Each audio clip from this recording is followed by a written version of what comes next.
Kalau saya lihat memang ada. Jadi memang kita bilang di Selat Sunda lah itu yang harus agak hati-hati.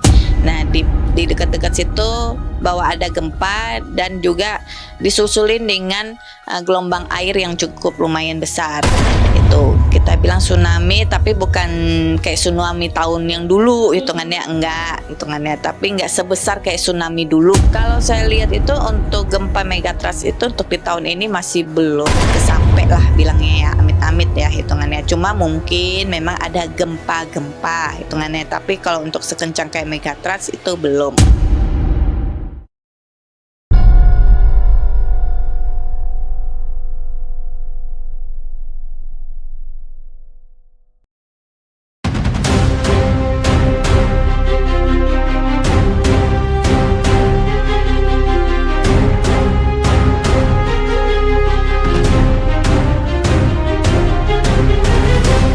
Dalam hidup ini, kebenaran sejati hanya milik Tuhan Yang Maha Esa.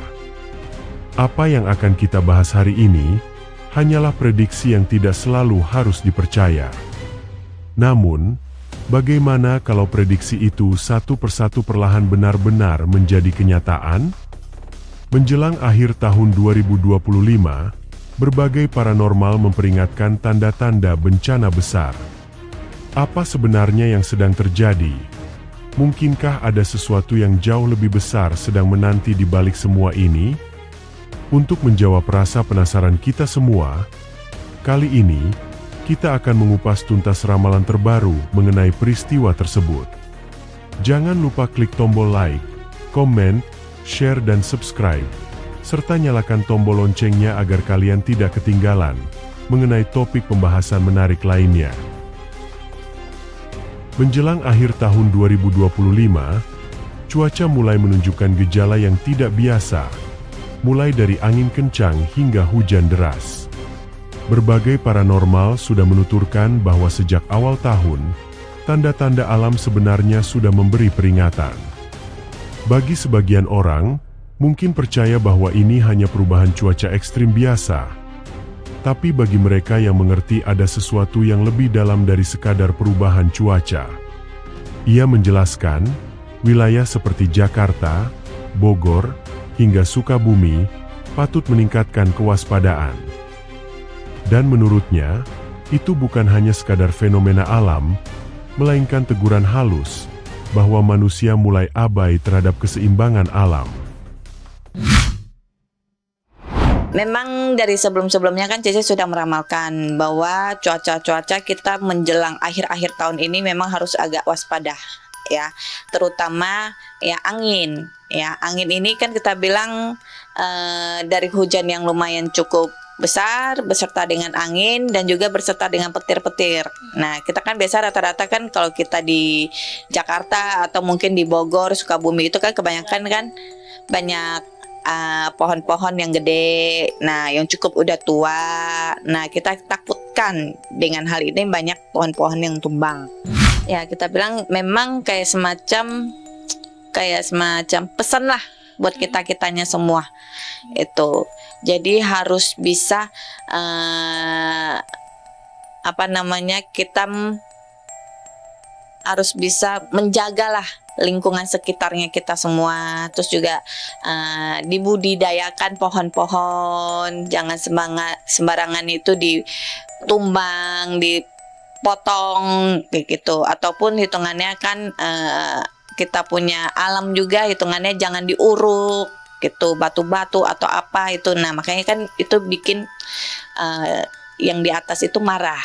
Jadi menegur kita nih apa yang harus kita perlakukan, yang harus kita sadar bahwa ini bumi ini kita udah lumayan tua. Kejadian atau mungkin kita bilang kayak semacam musibah kita nggak ada yang tahu. Jadi kalau bisa kita harus agak lebih menjaga diri aja. Itu karena mulai dari bulan Oktober sampai entar di bulan Januari itu akan tinggi. Cuacanya ekstrim lah bilangnya. Gitu, hujan, banjir, angin di mana-mana. Itu jadi harus agak waspada. Kalau saya lihat itu untuk gempa megatrust itu untuk di tahun ini masih belum kesampe lah bilangnya ya, amit-amit ya hitungannya. Cuma mungkin memang ada gempa-gempa hitungannya, tapi kalau untuk sekencang kayak megatrust itu belum. Ya mungkin akan berapa tahun kemudian, tapi untuk di tahun ini, untuk di tahun depan itu masih belum. Jadi nggak usah harus terlalu panik, nah nggak usah. Kalau saya lihat memang ada, jadi memang kita bilang di Selat Sunda lah itu yang harus agak hati-hati. Nah di dekat-dekat situ bahwa ada gempa dan juga disusulin dengan gelombang air yang cukup lumayan besar.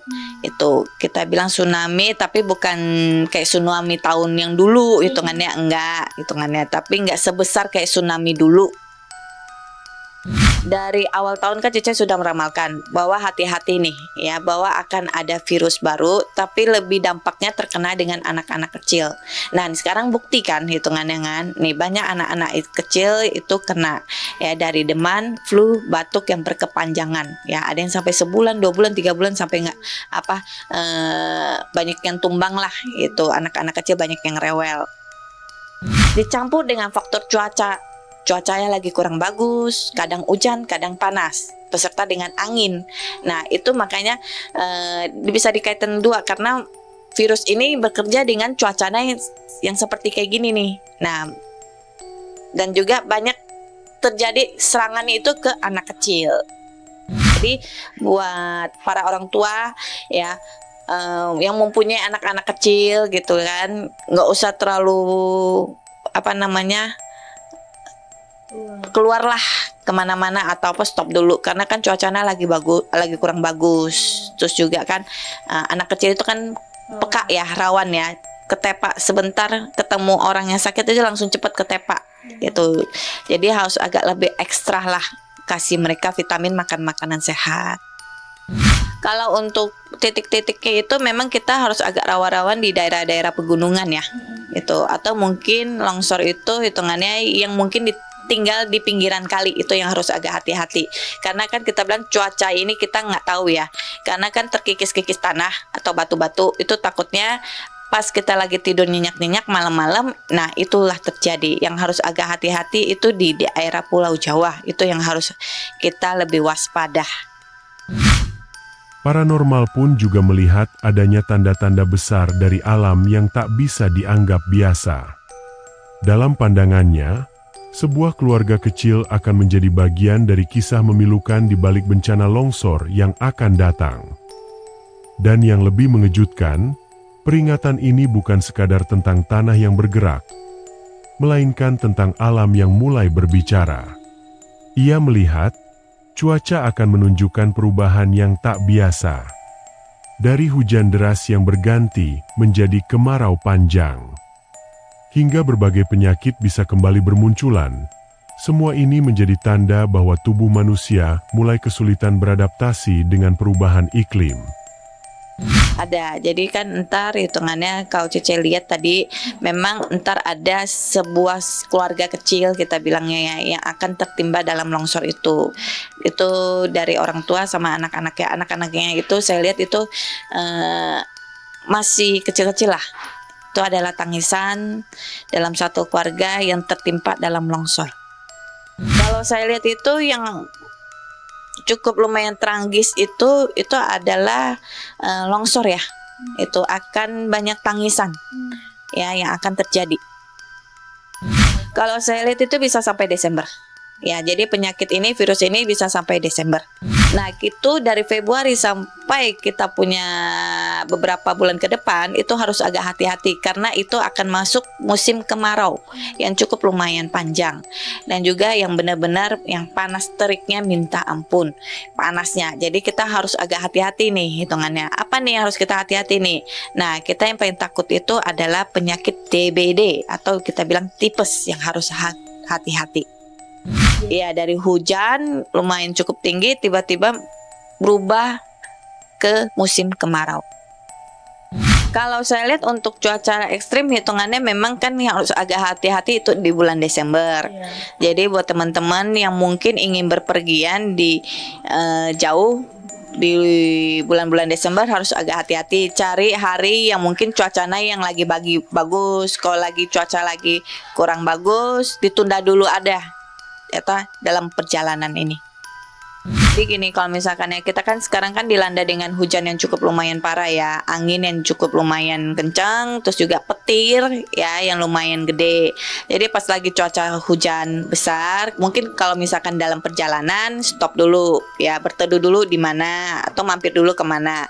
Jangan lanjutin dulu, tunggu agak redahan dikit, baru melanjutkan perjalanannya Anda.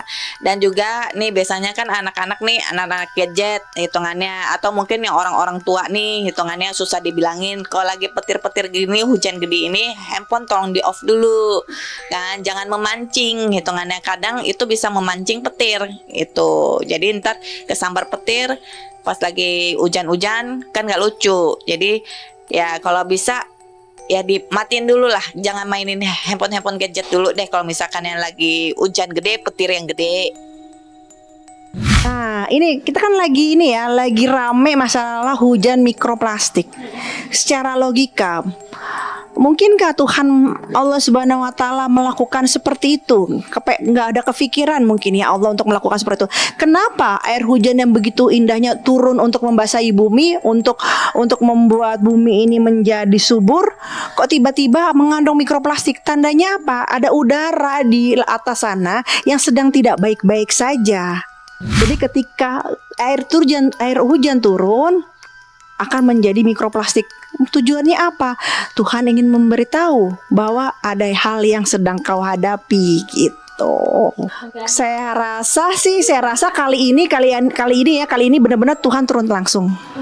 Kali ini saya rasa seperti itu karena aduh saya merinding loh ngomongnya ini. Karena memang kali ini harus Tuhan yang turun langsung. Ini nggak bisa dimain-mainin kalau menurut saya. Sampai air hujan jadi mikroplastik itu kan berarti kan ada polusi udara yang sangat luar biasa, menakutkan untuk tubuh kita kan, untuk manusia, untuk alam semesta, untuk semua, nggak usah manusia aja, untuk hewan apa semua yang ada di bumi ini gitu kan. Akhirnya Tuhan ingin memberitahu bahwa air hujan ini kok mengandung mikroplastik. Ya alhamdulillah sudah ketahuan dan harusnya segera dicari tahu kenapa gitu kan, diusut secara tuntas. Menurut saya seperti itu. Kalau yang saya rasakan bukan hanya sampai 2025 tapi sampai pertengahan 2026. Jadi PR-nya ini sampai 2026 kita akan mengalami, tapi saya minta tolong kita jangan memandang dari sisi sudut bahwa ada lihat banjir atau lihat hujan seperti ini, tapi kita pandang dari sisi positifnya bahwa ada yang sedang Tuhan jalanin, bisa jadi untuk membersihkan segala polusi-polusi yang ada di udara yang kita sebagai manusia tidak melihat, tidak tahu dan tidak mampu untuk melakukan sebuah hal. Akhirnya dengan cara Tuhan itu dibersihkan dengan melalui air gitu. Jadi dibuang, dihanyutkan lagi oleh air. Karena kan kalau air nggak ada yang bisa ngelawan. Demikianlah pembahasan kita mengenai ramalan tersebut. Apakah semua ini hanya kebetulan? Ataukah memang ada sesuatu yang lebih besar sedang menanti di masa depan? Tulis tanggapan Anda di kolom komentar. Jangan lupa subscribe, like, dan bagikan video ini kepada keluarga dan teman-teman kalian. Terima kasih telah menyaksikan Ramal Nia. Sampai jumpa di video berikutnya.